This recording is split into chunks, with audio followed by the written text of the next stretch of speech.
Thank you, Olivia. That was wonderful. It's now my honor to introduce our keynote speaker, Ms. Sheena Collier.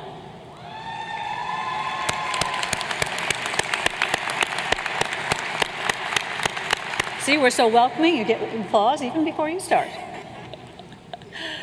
Connection, opportunity, and belonging are the enduring forces that shape the future of our communities and our workplaces.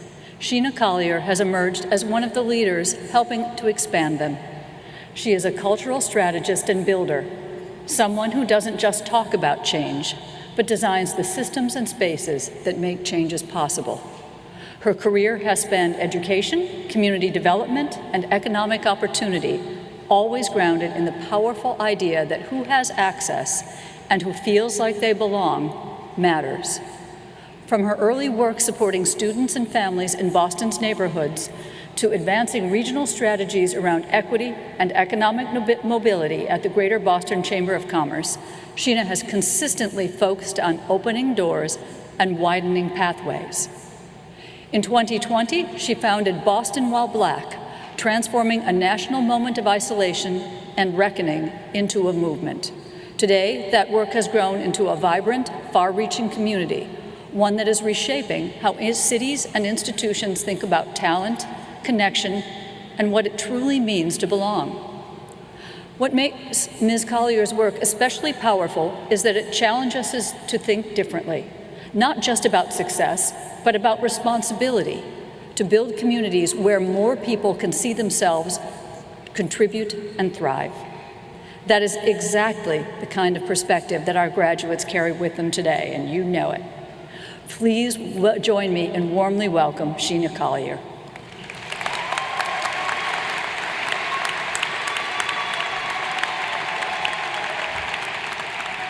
All right, good morning. I'm going to wake up our graduates for a second because I didn't feel like you all clapped that loudly for me. So I'm going to do a little vibe check. This is just for the graduates. The old folks won't necessarily get this. So you're going to look at someone next to you, pick a side, stare them deeply in their eyes, and I want you to say, "You to graduation." All right. All right, y'all awake. Well, thank you all for having me. Good morning to President Nimi, the members of the Board of Trustees, faculty, staff, family, friends, and especially the Framingham State class of 2026. Before I fully jump in, I have a confession. I brought a lot of people with me today, y'all.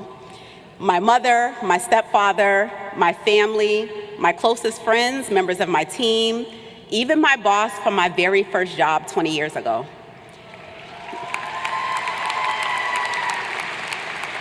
So I know it's your graduation, but today is a special day for me too. This is my first college commencement speech. And so you can see them up there. I'm letting you know because if you wonder why there are people that are getting emotional before I've even said anything meaningful, now you know why. They're here with me. I need to acknowledge something else though. I know I'm standing on this stage because students use their voices to put me here, and I do not take that lightly.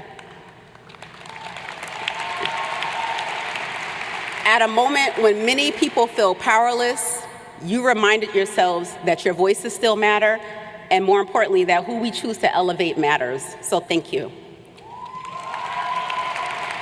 And as I learned more about Framingham State, I realized that spirit has always existed here. This is a university founded on the belief that education should not only belong to the privileged few. And now, nearly 200 years since your founding, more than half of the students graduating today are the first in their families to earn a college degree. That is not just personal achievement. That's right.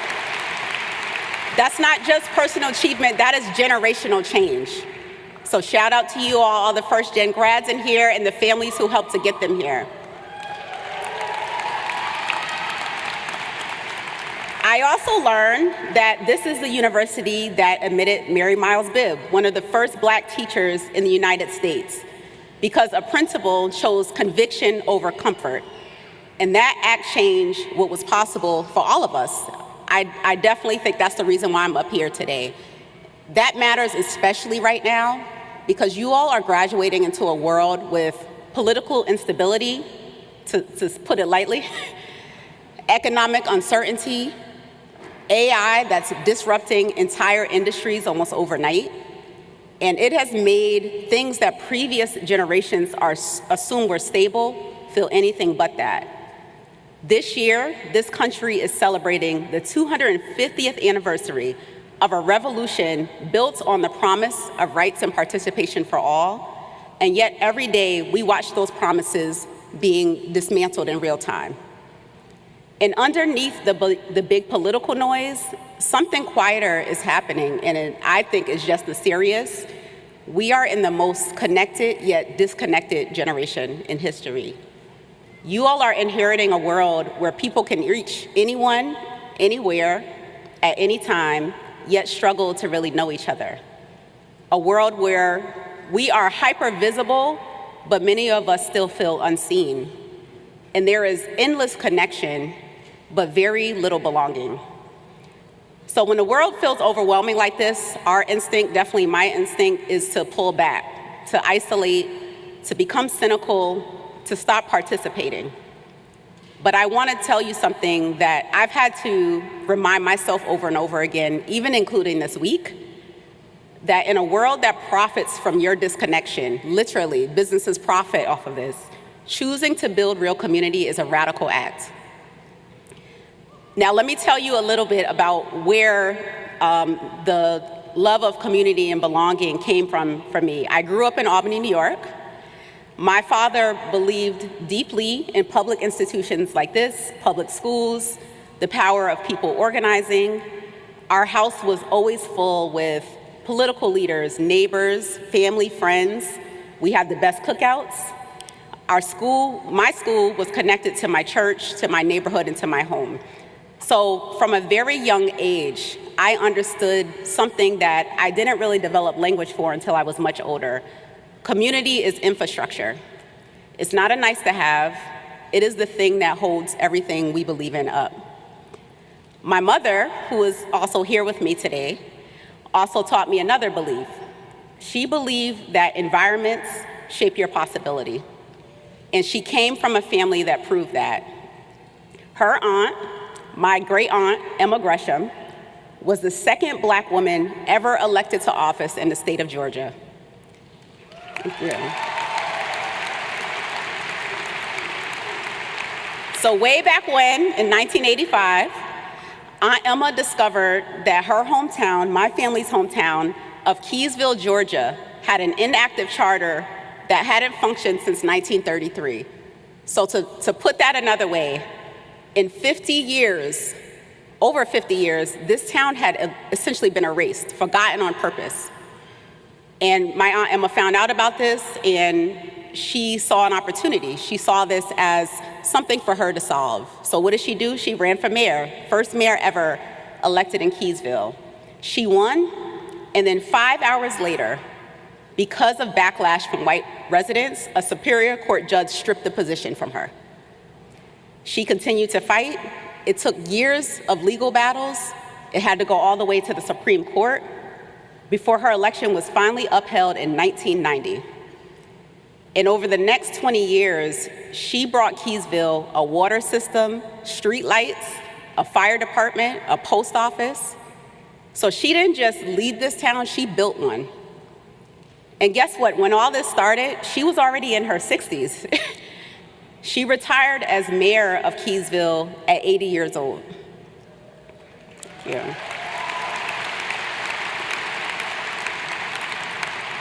So my mother, who grew up going to Keysville, absorbed that message about the importance of shaping the environment around you, how important your environment is to shaping who you are.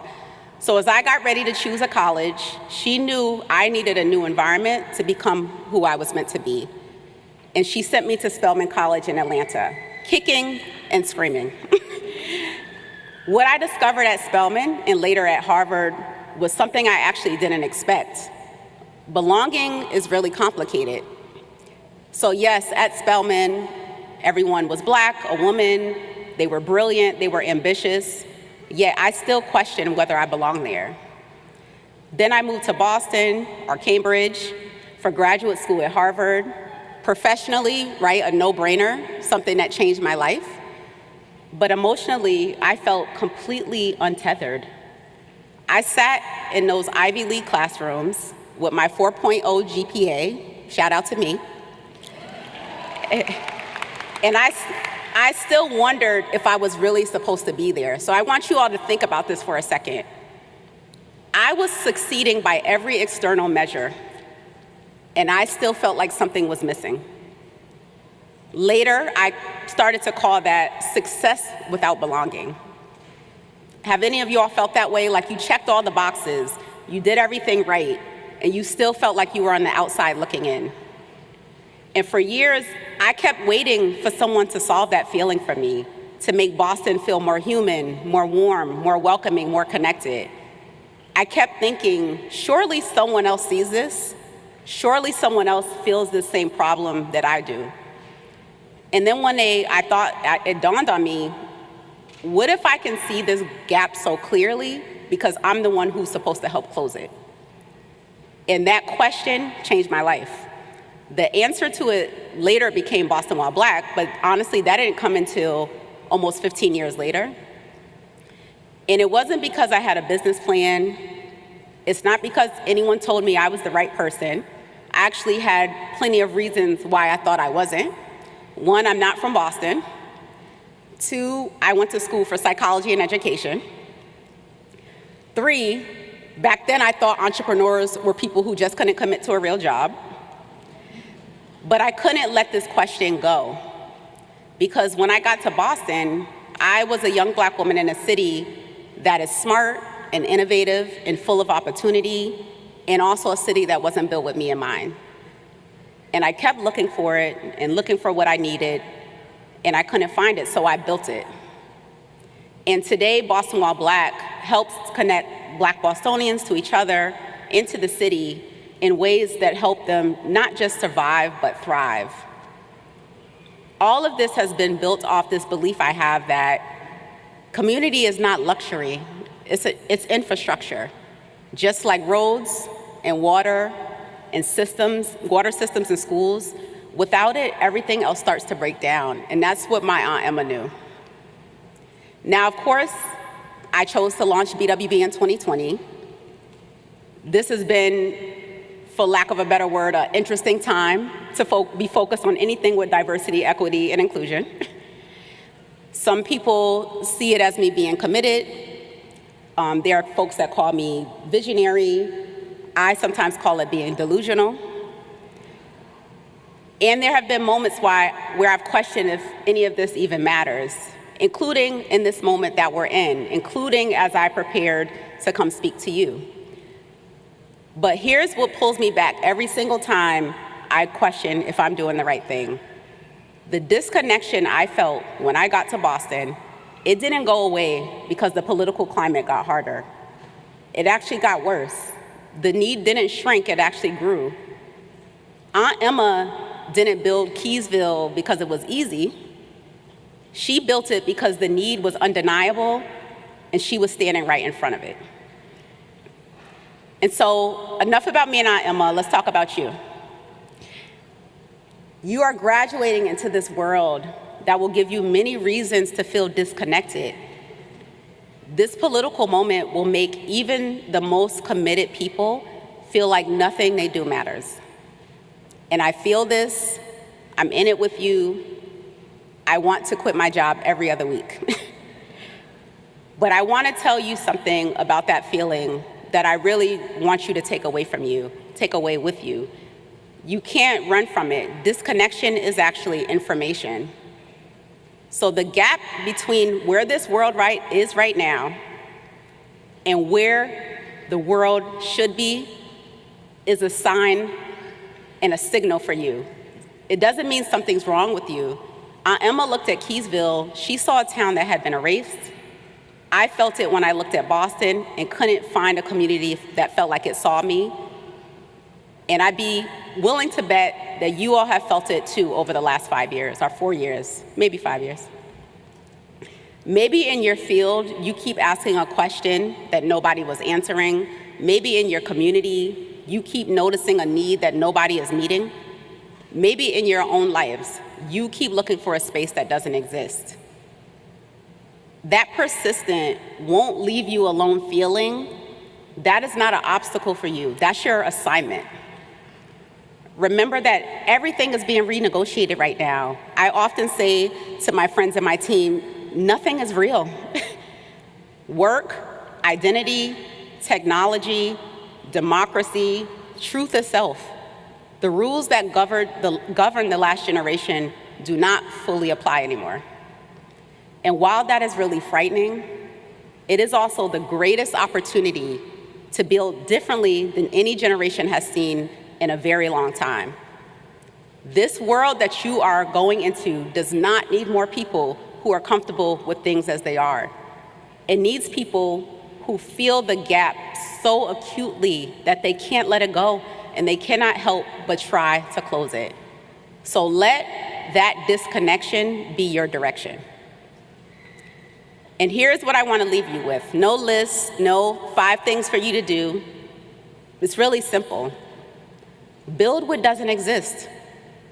Create the city you want to live in, the workplace you wish existed. Go out and build the systems that are more human and more humane than the ones that you are inheriting. And when people tell you it's too hard,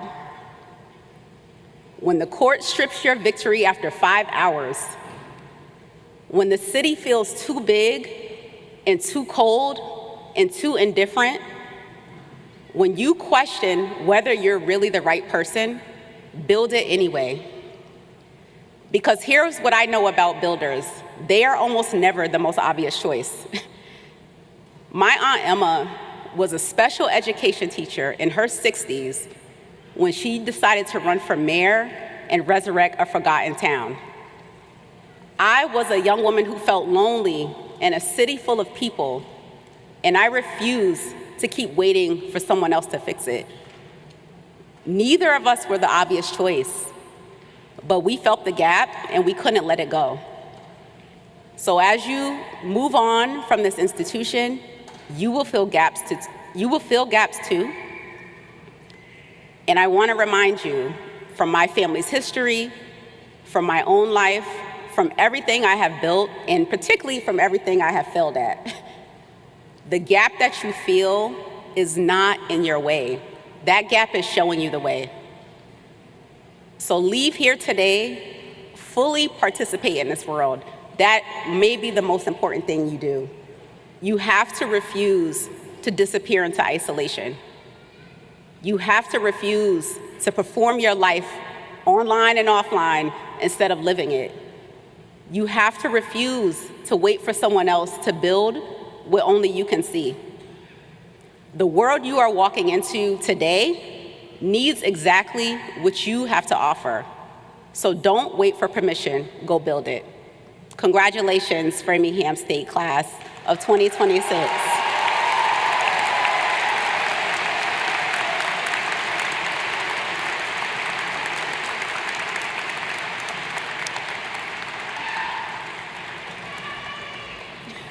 Thank you, Sheena. Framingham State University confers honorary degrees to those who have made special contributions throughout their lives. Recipients generally fall into 2 categories. First, people who have been closely associated with the university, its students, faculty, or alumni. And second, people who have made outstanding contributions to education, to our community, and to humanity. Today, we are honored to present an honorary degree to Ms. Sheena Collier.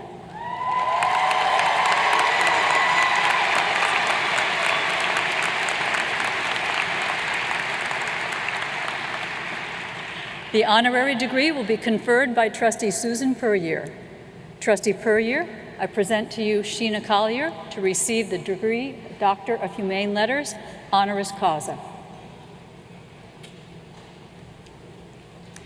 To all who may read this, greetings. Hereby it is certified that the trustees of Framingham State University, in whom the Commonwealth of Massachusetts and the Department of Higher Education, by legislative action, have vested power to confer appropriate degrees, have this day conferred on Ms. Sheena Collier the degree of Doctor of Humane Letters, honoris causa.